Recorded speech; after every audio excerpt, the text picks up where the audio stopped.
you've already decided on your answer. It's all about the feeling of being right being way more important than actually being right. And you see this logic, or lack thereof, play out in the simplest, everyday things. Just trying to order from a tea stall turns into this five-act play of contradictions. He orders tea without sugar, then no, with sugar. He orders one samosa, then cancels it because he's on a diet, only to end up ordering two samosas. See, his confidence doesn't actually lead to decisive action. It just leads to chaos. Okay, so we've seen how Ramesh operates in a classroom and at a tea stall. But what happens when you raise the stakes a bit? What happens when you put this mindset into the world of social interactions? How does this whole worldview affect his relationships? Well, his attempt at romance is a perfect example. Someone asks him to define gravity, and instead of, a scientific answer, he just twists the whole concept into a pickup line. He says, "It's what makes people fall, like you fell for me." You gotta admit, it's a creative use of physics.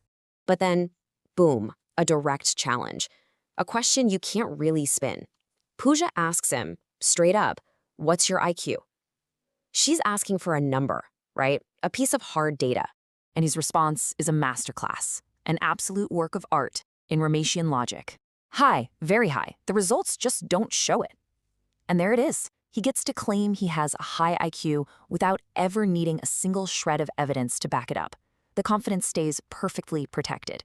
Which leaves us here with a giant question mark, because according to his own system, his actual intelligence, well, you can't measure it.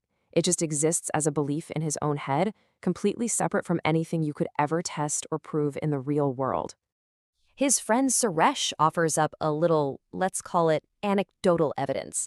Apparently, Ramesh once tried to charge his phone inside the refrigerator. His stated reason for this? He was trying to improve the phone's cooling system. The actual result, of course, was just a very, very cold phone and one extremely confused friend. That's the genius at work, folks. So what do you do with a skill set like this? I mean, where does a person who operates this way find their place in the world? Well, in this next section, we see Ramesh find what might just be the most perfect career path imaginable for his particular talents. Of course, what else could it be? It makes perfect sense. He decides to become a motivational speaker.